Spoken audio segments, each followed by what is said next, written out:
बिस्मिल्लाहिर्रहमानिर्रहीम अस्सलाम वालेकुम वरहमतुल्लाहि वबरकातुहू। आज का जो लेक्चर है ये मैं एज अ टीचर नहीं रिकॉर्ड करवा रहा बल्कि एज अ स्टूडेंट रिकॉर्ड करवा रहा। पहले भी मैं अपने आप को स्टूडेंट समझ के ही लेक्चर देता हूँ, लेकिन पहले मैंने कभी बताया नहीं, तो आज मैंने कहा कि बता दिया जाए। तो आज का जो हमारा आर्टिकल है ये बीएड का टॉपिक है असेसमेंट। आज के लेक्चर में हम सीखेंगे कि असेसमेंट क्या होती है। देखिए, आप इस स्टेज के ऊपर हैं कि इस लेवल पे जाके अगर आपके पास कॉन्सेप्ट है तो आप चीज़ों को अपनी तरफ से लिख सकते हैं। तो आज के लेक्चर में हम कोई थ्योरी नहीं डिस्कस करने वाले, हम जस्ट कॉन्सेप्ट सीखेंगे कि असेसमेंट असल में होती क्या है, कि बेसिकली असेसमेंट हमें क्या बताती है, किस चीज़ के बारे में बताती है, वो हमने आज के लेक्चर में डिस्कस करना है। Concept of assessment, complete concept के साथ हमने आज इसको डिस्कस करना है। तो स्टार्ट करते हैं अपना लेक्चर। असेसमेंट क्या होती है, हम इसको दो तरह से देखते हैं। असेसमेंट कहते हैं जजमेंट करने को या कैलकुलेशन करने को। किसी चीज के बारे में जब हम एनालाइज करते हैं, उसकी जांच करते हैं, उसकी पड़ताल करते हैं, उसके बारे में अंदाजा लगाते हैं या उसके बारे में हम जज करते हैं, तो इसको हम असेसमेंट कहते हैं। असेसमेंट का वर्ड असेस से निकला है। मिसाल के तौर पे सबसे आसान एग्जाम्पल को डिस्कस करते हैं। जब हम किसी आदमी के बारे में सोचते हैं, जब हम देखते हैं कि एक आदमी है, ये नमाज भी पढ़ता है, रोजा भी रखता है और ये किसी को गाली भी नहीं देता, तो ये हम क्या कर रहे हैं, ये हम उसके बारे में जजमेंट कर रहे हैं, ये हम उसको एनालाइज कर रहे हैं और ये हम उसके बारे में जांच कर रहे हैं।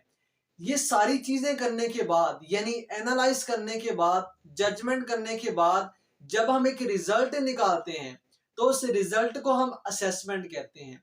जैसे जब हमने सोचा कि एक आदमी है जो नमाज पढ़ता है, रोजा भी रखता है, किसी को गाली भी नहीं देता, तो ये हमने क्या की, एनालाइजेशन की। एनालाइजेशन करने के बाद हमने एक रिजल्ट बनाया। क्या रिजल्ट बनाया कि ये आदमी जो है ये नेक है। तो ये जो हमने रिजल्ट बनाया है, इस रिजल्ट को हम असेसमेंट कहते हैं। इसके अलावा अगर खुदा ना खासा किसी की जिंदगी में कोई प्रॉब्लम चल रही है, कोई सिचुएशन चल रही है, तो वो आदमी जिसकी जिंदगी में प्रॉब्लम चल रही है, वो क्या करता है, वो बैठ के सोचता है, अंदाजा लगाता है कि ये जो सिचुएशन मेरी जिंदगी में चल रही है, ये जो प्रॉब्लम मेरी जिंदगी में आई है, ये किस वजह से आई है। वो इसके बारे में बैठ के एनालाइजेशन करता है, जजमेंट करता है कि ये प्रॉब्लम किस वजह से आई है, इस प्रॉब्लम की वजह से मेरी जिंदगी में क्या चेंजिंग आई हैं और ये प्रॉब्लम कैसे खत्म हो सकती है। तो ये सारी चीजें, ये वो आदमी क्या कर रहा है, एनालाइजेशन कर रहा है। ये वो आदमी अंदाजा लगा रहा है, जजमेंट कर रहा है।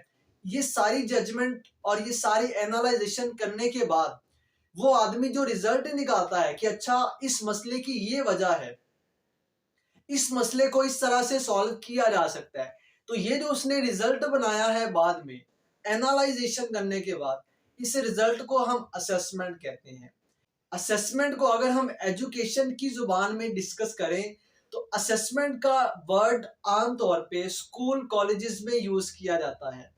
कैसे कि बच्चों की असेसमेंट हो रही है, स्टूडेंट्स की असेसमेंट हो रही है। तो ये असेसमेंट क्या होती है, ये बेसिकली बच्चों की परफॉर्मेंस को चेक किया जाता है कि जो टॉपिक्स बच्चों को टीचर्स ने पढ़ाए हैं, जो कंटेंट इनको पढ़ा दिया गया है, बच्चों ने उसको कितनी अच्छी तरह से याद किया है, कितनी अच्छी तरह से उसको लर्न किया है। तो इसको चेक करने के लिए क्या किया जाता है कि बच्चों की असेसमेंट की जाती है। असेसमेंट के डिफरेंट टाइप्स हो सकती हैं, किसी भी तरह से असेसमेंट की जा सकती है। उनका कोई रिटन टेस्ट लिया जा सकता है, उनका कोई ओरल टेस्ट लिया जा सकता है, उनसे प्रेजेंटेशन ली जा सकती है। तो उनकी असेसमेंट की जाती है। कैसे कि उनकी परफॉर्मेंस को चेक किया जाता है और चेक करने के बाद बताया जाता है कि बेटा आपकी परफॉर्मेंस का ये लेवल है। तो ये जो लेवल ऑफ परफॉर्मेंस बच्चों को बताया जाता है, ये क्या होता है, ये स्टूडेंट की असेसमेंट होती है। तो असेसमेंट जो है ये बेसिकली क्या है, ये जजमेंट है। किसी चीज के बारे में सोचना, किसी चीज के बारे में अंदाजा लगाना, किसी चीज के बारे में जांचना।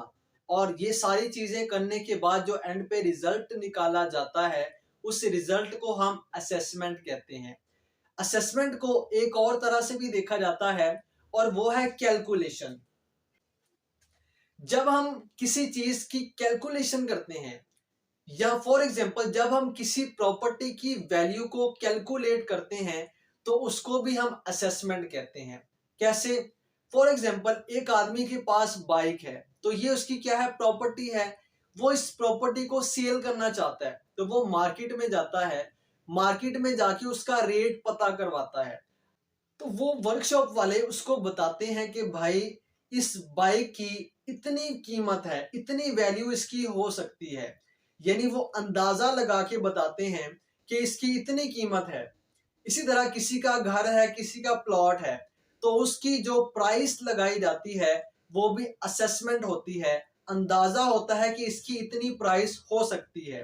तो असेसमेंट को हम कैलकुलेशन के मीनिंग में भी ले सकते हैं, लेकिन ज्यादातर हम असेसमेंट को उसी टर्म में यूज करते हैं कि हम चीजों को जज करने के लिए, किसी इंसान को हम जज करते हैं या किसी भी चीज को हम जज करने के लिए, उसके बारे में जानने के लिए, उसके बारे में अंदाजा लगाते हैं और अंदाजा लगाने के बाद हम उसके बारे में एक रिजल्ट निकालते हैं। उस रिजल्ट को हम असेसमेंट कहते हैं। और इंसानों के बारे में असेसमेंट तो आजकल बहुत आम है, जो इंतहाई बुरी चीज है। हर बंदा किसी दूसरे के बारे में अंदाजा लगा रहा है, किसी दूसरे के बारे में असेसमेंट कर रहा है। हमारा मुआशरा जजमेंटल मुआशरा बन चुका है। हर आदमी किसी दूसरे को जज कर रहा है।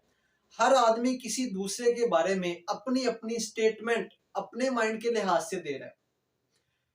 मैं ये कहता हूं कि जब तक आप किसी आदमी के साथ टाइम नहीं गुजारते तब तक आप उसके बारे में एक्यूरेट असेसमेंट या एक्यूरेट स्टेटमेंट नहीं दे सकते।